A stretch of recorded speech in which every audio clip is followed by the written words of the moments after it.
Now you may have taken a look at the title of this video and said, hey, how do you beat a Dragon Quest Monsters game without using any monsters? And the answer is, you don't. But you can get pretty close if you know what you're doing. So welcome everybody, I'm Defeater of Souls, and if you're interested in Dragon Quest Monsters content, feel free to subscribe to my channel, that's what I cover. So, let's get started. Have you ever heard of the game Caravan Heart?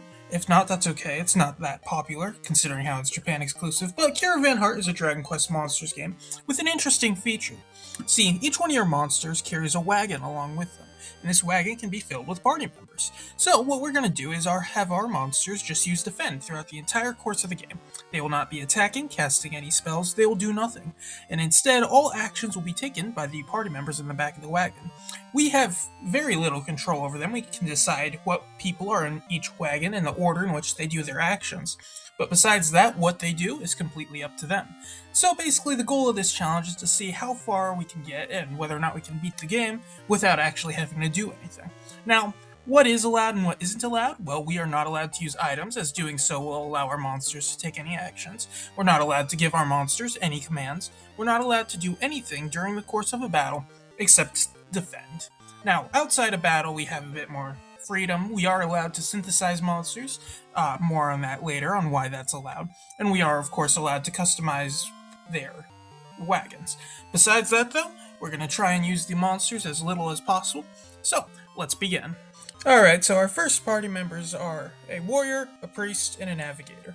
Warriors deal damage when it's their turn. Dex and the priest will heal you, only the person whose wagon it is. They won't heal other party members, and the navigator won't do anything. Something I should mention about how this works is, depending on their order in the wagon will depend on when they take their actions. They generally do their actions along with whatever your monster does, but since our monster's not doing anything, they're the only ones doing any actions. So for example, our party, on the first turn, Alex will attack. The second turn, Dixon will heal. The third turn, Randall will do nothing.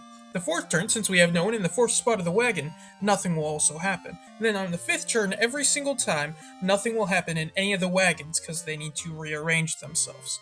So basically, we need to try and figure out how to maximize damage every single turn between, eventually, all three wagons, although right now we only have one.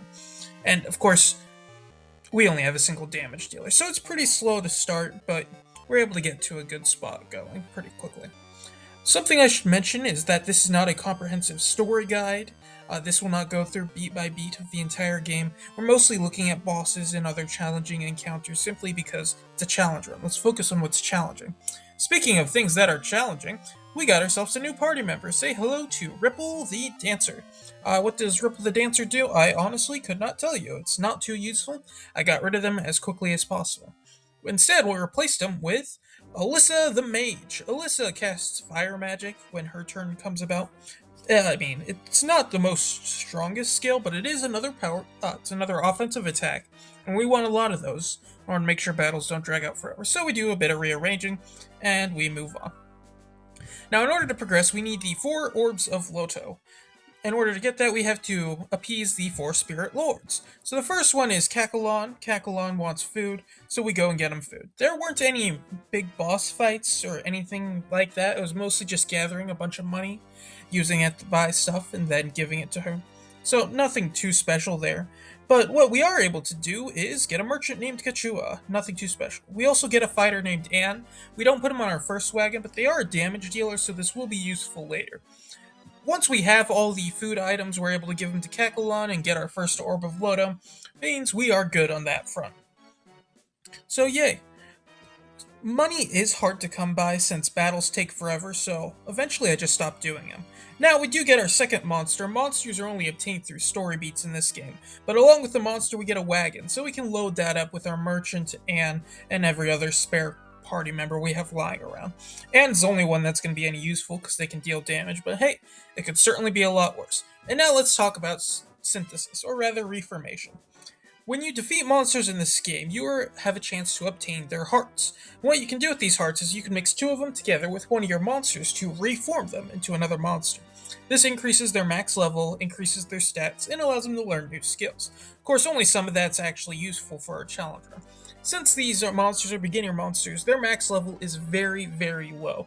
So we need to use Reformation to increase their max level. That way we can have them have more HP, have them have more defense, so that they can be better flesh walls in the future to take all the hits, which is all they do. So we get ourselves some new monsters. We upgrade Slime to a Spooky, and we upgrade our Eggplant into an Eggplant. We also get a new monster, but we don't have a new wagon, so they're useless, and a Medic. First boss time, this is the Gargoyle. The Gargoyle hits really hard, surprisingly. He uses wind magic, which can hurt the entire party, and his normal attacks are pretty painful too. Now, I didn't have any means to heal Vinasu because he doesn't have a priest. He has a medic. The medic doesn't do anything, so yeah, he dies pretty quickly, and from there it's just pretty much a drag while Slalon or Spooky tries to take him on by himself. This challenge run took forever, and this is partially why. See, this battle, this is the first boss battle in the game. It took me about 20 minutes to complete, and I wish I was being hyperbolic, but no, this took forever. But once we do get it complete, it's worth it, and it's a good thing there's not too many bosses in the game, because every encounter takes a decade to complete, so lovely us. We just sit there, wait for Alex and Alyssa to do their stuff while Dexon keeps our slime alive. And yeah, now Gargoyle's not too difficult if you know what you're doing, but clearly this challenge run goes against everything this game's meant to do. And yeah, we're only 6 minutes into the video and we've come to that realization. We get our next 3 party members, only 2 of them are useful. We get a fencer named Jula, and we get another warrior named, not Gordon, his name is Classed. Gordon's a knight, he's useless. That also means we get a new wagon, which means we can actually put them on this wagon. That's a good thing. More wagons the merrier. Time for some more reformation. We turn our Spooky into something new. Mostly the goal with reformation is once again increase max level, keep weight low, that way we can have a lot of really good monsters on our wagon. Not monsters, a lot of good party members on our wagon. So that's what we do. We do some reformation, make them stronger, but not way too much. Because yes, there is weight in this game. Every monster, every party member has a certain amount of weight, and if you do not maintain that, then you can't go with that wagon, so you gotta remove somebody. Besides that, we do some reformation, nothing too special. We get an Evil X, a Saberman, and you know what goes well with a bunch of weapons? A Dead Father, which I just think is one of the funniest named monsters in the entire game. Love the Dead Father. Alright, boss time! Say hello to Baru Baru. He comes with a Saberman and an Evil X, or their Illusion Sword and Illusion X. And all 3 of them do normal attacks. Now at this point I realized I'd have to do a lot of grinding to make this challenge run possible, so all my monsters are really high level. Despite that though, they can't do anything, so the battle still takes forever. Sure, our various damage dealers on our different wagons are able to take out the allies pretty quickly, but Baru still took quite a bit of time. As in 20 minutes. We get ourselves another navigator, they don't do anything of any use, but more importantly, we're able to increase the weight of our wagons. This is great because it allows us to add better party members, or more party members on each wagon. The next thing we gotta do is, for the next Orb of Lodo, is appease Kushalami, as she's called. In order to do that, we need more party members, so we get ourselves another warrior, and another priest, and I think we also get a bard, but the bard's not going to be too useful. Mostly the warrior and the priest, those are the things we want.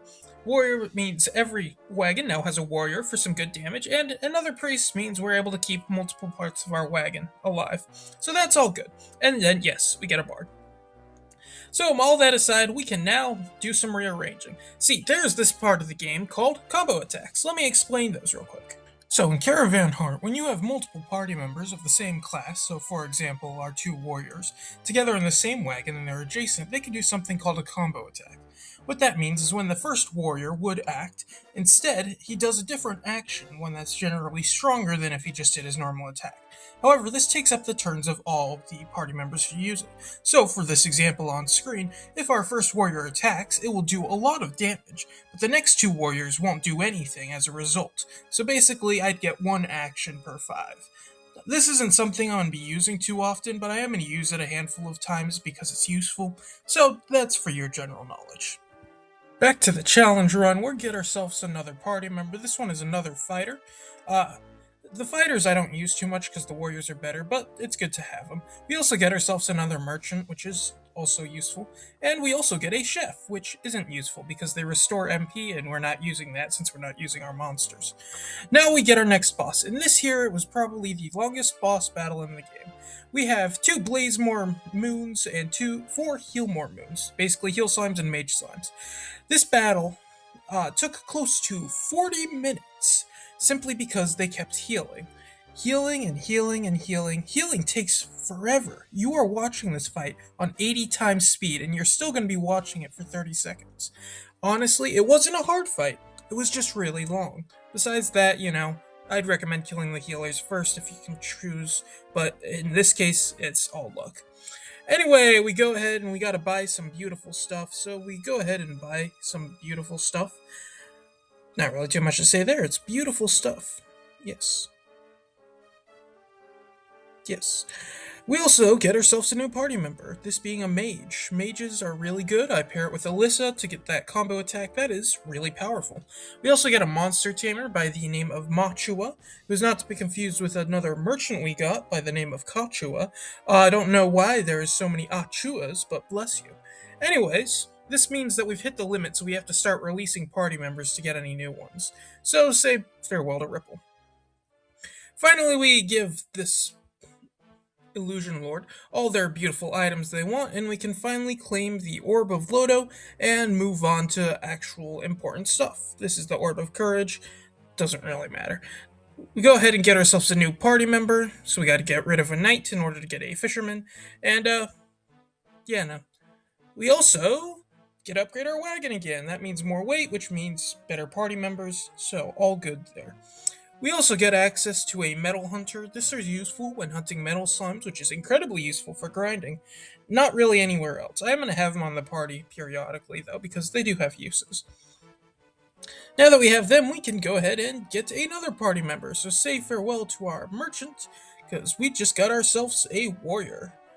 Very powerful warrior, and it's time for one of the hardest bosses in the game. Say hello to Lundarkian?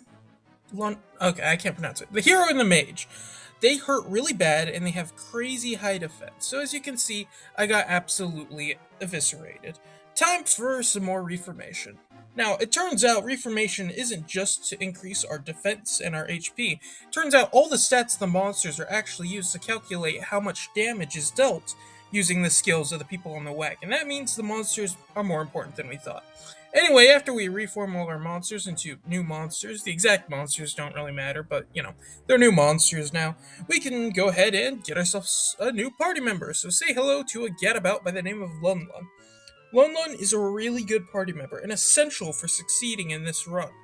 Why? We'll come back to that in a bit, but Lun Lun is capable of paralyzing enemies anytime her action rolls around on the wagon. This does include bosses, and it's incredibly useful. So we go ahead and add her to the team. Time for the rematch. Yes. These guys still have really high defense. They still deal crazy high damage, and I still only have 2 healers. Fortunately, I don't have any fortunately.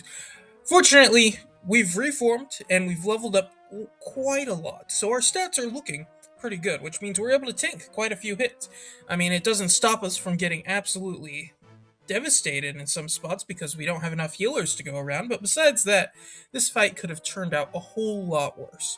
Definitely one of the hardest fights in the game. Not the hardest yet. Actually, no, it is the hardest fight so far. Definitely one of the hardest fights in the game. But we are able to eventually beat it through sheer force of will, although it gets really, really, really close. Way too close. Anyways, we move on. We do more reformation. More.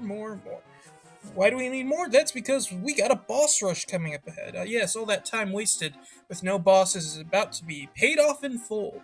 After all, we only have a single Illusion Lord left. Of course they're going to have a bunch of bosses in front of us we gotta kill. So, more reformation, mostly, once again, to increase our stats, max levels, so that we can, be better, take more hits, yada yada. First boss, it's Giga Atlas. Giga Atlas uses physical attacks. They hurt really bad. That is pretty much all there is to say about that.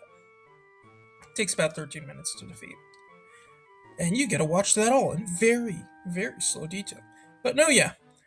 Yes, he has very painful physical attacks. Honestly, now that I'm thinking about it, I probably should have sped up this part in post. But hindsight's 2020. 2020 was a terrible year. So yeah, Giga Atlas uses physical attacks. Fortunately, Reformation makes our defense high enough that we don't have to worry about dying. We also are able to, rearrange our party members into a spot where our healing is actually spread out instead of all bunched up on a single person. Plus, earlier we got a warrior who was pretty useful. Silver Pazuzu is a bit more varied than Giga Atlas. He uses ice spells and breath attacks, so his damage output is a bit more spread out compared to Giga Atlas. However, his damage is also not as high as Giga Atlas, so he's really not nearly as threatening. Still, it's annoying, okay? And in between all of these fights, you need to run back to the camp and heal and then go back. And it's very time consuming, obviously. You're watching the same thing I am. And remember, all of these fights are incredibly sped up. This is a 30-second fight clip you're seeing. Took me 10 minutes. Third boss, you may have guessed it, it is Arc Belial. Arc Belial also prefers magic, but he also uses physical attacks. And he also uses bounce, which I guess can be pretty annoying if you use magic attacks. I only have a single wagon that has magic because it has my two mages. Besides that, not too threatening. So it's once again just a matter of sit back and wait for things to get done for you. So let's sit back and just wait for the clip to be done. Roll it. Okay, be honest, this isn't that interesting of a video, is it? Well, you're wrong, because things are about to get a whole lot more interesting. Because we just defeat him, and we got ourselves the last Orb of Loda. That's right, it's time to fight the final dungeon. But before we do that, we gotta, summon it. Very, very classic fantasy style. Final dungeon's not gonna appear out of nowhere, we gotta summon it. So we go ahead and summon the final dungeon, final area, and we expand our wagon one last time. Once again, that means we can put more people on it, strengthen it up. So, we also get a Sage. Sage is incredibly useful because not only do they have powerful magic attacks, they're also capable of healing. That means on each one of my wagons, I have a healer. This is really good. So, all that aside, let's take a look at our current party formation, and yeah, definitely could be worse. Green Dragon. This is technically an optional boss, but I felt like killing him, so I did. Not too difficult. Um, yeah. Yeah, no, not too difficult. There's nothing really to say about him. I mean, it's a Dragon Quest 1 reference. That's cool. Everyone likes Dragon Quest 1. We're technically in the continent of Alfgard, but mostly this fight was just time consuming. They use Burning Breath, as in the fire attack, not the paralysis attack, and they use normal attacks. Besides that, since we have a healer in every wagon, we are able to survive, so, we're all good here. Hopefully you noticed that all of my warriors and any attempts changes I made in the party are noted in the notes to the right. If not, then I imagine this has been a rather confusing experience for you. But besides that, no, yeah, remember over there, that's where everything is listed at, so it should all be there if I don't explain it. Speaking of which, the dragon is almost dead, so we can actually move on to the final four bosses before we get to the final boss. Who is the final four bosses, you say? You ask? You curious? Well, the first one is a Rosevine. Yeah, Rosevine is not really that bad. Rosethorn. They just use physical attacks, so we kill them rather quickly. So, that's all good. No, nothing to worry about there. It's still more time consuming than I'd like to admit, so this is basically how this video can be defined. If you need one word to define this entire challenge, it is tedious, because this is taking a whole lot of time. Not just this video, this entire challenge run. We'll come back to that more later. Anyway, the Rosevine doesn't do anything special. We go ahead and finish killing that. We can move on to the next boss of 4 that we need to defeat. And this one is also more annoying than he lets on. Firstly, he has access to Curse. Curse in these older games, if you don't know, prevents my monsters from defending, along with dealing constant damage. It's basically a mix of every status condition in one. So all my monsters are taking more damage, and I've lost all control of my cursed monsters. Besides that, though, he's not too devastating. The curse is dangerous, but if you can get past that, you're good. So, when we get past it, we're all good. So, we don't have to worry too much about him, and, besides the fact we can't cure curse. Next boss is, yes, Griffix. Griffix likes using lightning magic, which can hurt, but if he doesn't use it, then, He's not too devastating. Really, the only reason why this fight could be a bit of a struggle is since I wasn't able to cure curse on half my party members, so I can't really force him to defend. So I'm still taking more damage than I'd like. But besides that, it's not too bad. This is now, of course, that was 3 bosses we had to fight in order to get to the final boss. The 4th boss is easily the hardest of the bunch. All of those guys only took 1 or 2 attempts. This guy, this Gigo Draco Chaos Drake, took me 5 attempts, while the rest only took 1 or 2. The reason why? Poison. Now, I like using poison. I hate being poisoned, especially since I lack any way to cure poison. That means all of my monsters who get poisoned lose all their health incredibly quickly. The only reason why I was able to eventually win is because I got lucky, and only one of my party members got poisoned throughout the course of the battle. If even 2 of them did, or all 3 of them, oh, the battle is over. He would deal more damage than I was able to heal. I'd take damage every turn because of poison. Yeah, that's it. So, note to self, if you're ever fighting someone who is doing nothing, use poison. It is very effective. Besides that, though, we are almost ready to move on to the final boss. That's right, the final one. Now, of course, you might be saying, who's the final boss? That doesn't matter. Let's go fight them already. Say hello to Magarugi, first form. Yeah, that's right, they have 2 forms. So, this battle is also going on 80 times speed, because this battle is also incredibly long. I can't control who I target, and they have 2 helpers. The first one, Dark Flame, uses Hustle Dance. That's healing. The Frost Burn, also known as Dark Blizzard, used Wave of Panic to weaken my guys. So once everyone's dead, all our stats are lowered and they're already at high health. But eventually we do kill them because Magarugi herself doesn't do anything. Now the second form is when we really need to start worrying. Say hello to the true final boss, Magarugi's final form. Now, of course, going in from the first form, one of my party members died, so we are not doing good. That means we are gonna die. Fortunately, when we come back, we don't have to fight the first form over and over again, so we can just go ahead and do some upgrading. First thing we do, some reformation. Something I should mention is that I'm going to do a lot of things in really quick succession, but keep in mind, it was not quickly when I did it, because after in between each one of these things, I fought Magarugi's final form, and I lost. So for example, I reformed, I leveled up, then I lost. So I went ahead and I did even more reformation.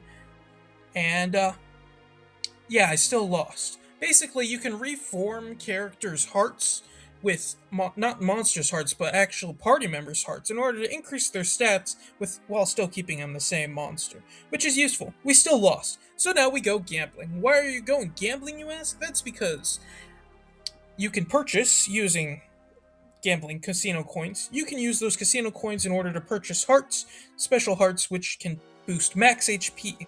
And max HP is really good because that's one of the few things our monsters are explicitly useful for. However, you only have access to a casino if you collect Lunlun the Gadabout earlier on. That's right, by collecting the Gadabout, we have access to the casino so we can gamble our way to hopefully increase our stats enough to get victory, to get the True Tamer's hearts and use those. Which means more reformation. We go ahead and we give everyone a True Tamer's heart after hours, and yes, I do mean hours, gambling at the casino. Slot machines suck. I prefer blackjack. Anyway, after a bunch of gambling, we're able to upgrade all our monsters, and we still lose. So we do it again. That's right, we go ahead and we get all those coins again, and, yeah, we still lose. We can... Yeah, we still lose to Magarugi. So, realizing our current monsters aren't good enough, we go ahead and we do even more reformation. Time to transform our monsters once again. This is absolutely ridiculous, but it is also completely necessary, simply because Magarugi is annoying to fight. Very annoying. We'll get more into that in a little bit. Anyway, more reformation, more reformation. Of course, that also means we gotta rearrange our party wagon a little bit in order to get ourselves our final party setup, which is this. It's very, very effective, but it could definitely be better. Also, we leveled up all of our monsters to almost max level. Their stats are practically at max in some areas. Like, this is ridiculous, and I'm still still struggling with the final boss. How so, you ask? Well, let's take a look at the final boss. See, despite the fact that my HP is almost at max, Magarugi is capable of dealing incredibly heavy amounts of damage, even just using its normal attacks. He also has spells, such as Vacuum, which hits everybody, Thordane, which hits everybody. He's also capable of using Slow Wall, which doesn't really matter, but basically, they attack really, really hard. Oh, and they can cast Curse. Did I mention they can cast Curse? They can cast Curse. Basically, they're spending every turn hitting incredibly hard. They can cast status conditions to prevent you from acting, and they can even attack the entire party if you feel like it. All of my guys have a healer on their wagons, so that means everyone's only getting healed 1 in 5 turns. The rest of the time, they have to tank it. My monsters are basically at their max level. Their stats are as close to max as possible, and I'm still struggling with this fight. It's ridiculous. It really is ridiculous. It took me 25 minutes to defeat him, which sure isn't too long compared to some of the other fights, but that's simply because they didn't have access to healing. If they did, I don't know if I would have been able to defeat this challenge, but they didn't, so I was somehow able to win. With Magarugi defeated, we have officially beaten the game, and the credits can start to roll. So let's talk about what just happened. There's obviously a lot of stuff in this run, but there's really only one thing people care about at the moment, and that is time. The first time I played Carvan Heart took me about 17 hours to beat. Somewhat quick, still a bit time consuming. According to the internet, people who play Carvan Heart generally get it done in about 29 hours. If you do everything in it, completionist, 42 hours. Not too bad. Dragon Quest VII, which is generally one of the longest Dragon Quest games, and was the most recent mainline game released when Carvan Heart was, takes about 70 to 90 hours to complete. Dragon Quest XI, the current newest Dragon Quest game, till 12 is officially released, and it has about over 100 hours of content. Do you see where I'm going with this? This challenge run took me 127 hours and 52 minutes to complete. I did not enjoy a single second of it. Every battle took ages. Imagine trying to train. Yeah, you can't do anything during those, so you just gotta hope you're able to deal enough damage. Honestly, it got to a point where I avoided every single battle because I knew I was going to be there for hours if I was. And as a result, money was tight, and I wasn't able to get any rations, so technically the entire time my people are starving as I'm walking around across the world map. Honestly, I cannot recommend doing this challenge. But speaking of this challenge, what then really is necessary in order to complete Dragon Quest Monsters Carvan Heart? Well, you do need monsters. More specifically, you need their stats. You need them to be able to carry wagons. You don't need items. You don't need to use skills, and you don't need to use normal attacks. You could just use defend, but you need good wagons full of a lot of people, and you need really good stats in all your monsters if you want to be able to do this. So, final verdict, you don't need the monsters, you just need their stats. Also, I guess I should mention that technically there is a true final boss, there's a post-game. I'm not doing that. You saw how close I was to dying against the normal final boss. You think I'm in a position to fight the true final boss? No. Maybe I'll do it later if other people want it, but honestly, I'm not sure how well this video is even going to do. Love that confidence. Alright, so, that's the end of the video. If you're interested in more Dragon Quest Monsters content, whether it be challenge runs or just other videos in general, feel free to subscribe to my channel. That's what we're all about here. If you liked the video, leave a like. And, yeah, leave a comment. Did this make you want to play Carvan Heart? Do you even know what Carvan Heart is? Did you wish that I did a Joker 2 challenge instead? Because don't worry, it won't be too long before we get one of those. Anyway, yeah, so let's talk about the question of the every other week. Last week, I asked for some information concerning the Zodiac monsters in Dragon Quest Monsters Joker 2, and I got a lot of really good information, especially from Warlock Worm, Grease Wave, Death's Crop, This Handle is Not Unavailable, Risks Taken, and Alberto6800.